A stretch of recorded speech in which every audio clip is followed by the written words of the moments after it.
This is how the house I'm currently in looks like right now. I'm sure thousands of other houses look the same or even worse. Shattered windows.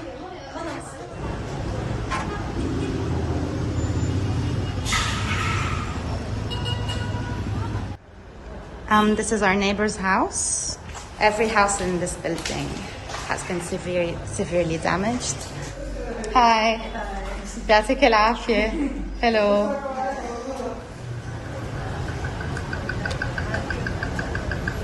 This is Madam Khail Street. You see people working and cleaning already. So good to see how people pull together.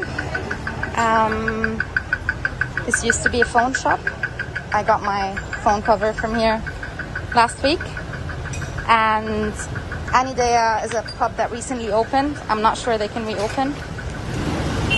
I can see a group of volunteers here and trying to organize and see how they can help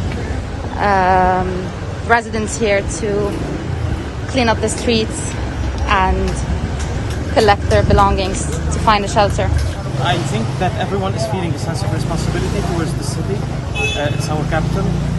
It has a special place in our heart, and we want to assist everyone in any way we can, especially that we can see that the government is unable to do anything. So that's what we're here for. We're here to assist.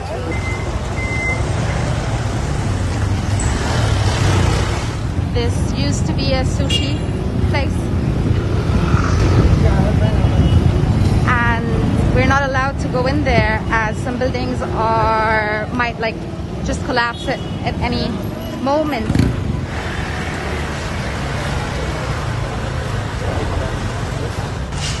Almost all the cars that are here are partly or completely destroyed.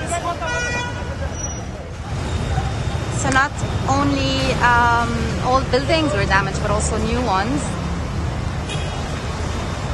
And what we describe a really gentrified city. So this tent here has been set up to support people with basic needs, food and water. This is a really vibrant part of the city, and it is still vibrant, but now I guess from the solidarity, the sense of solidarity we feel whenever disasters occur, and at least we still have that.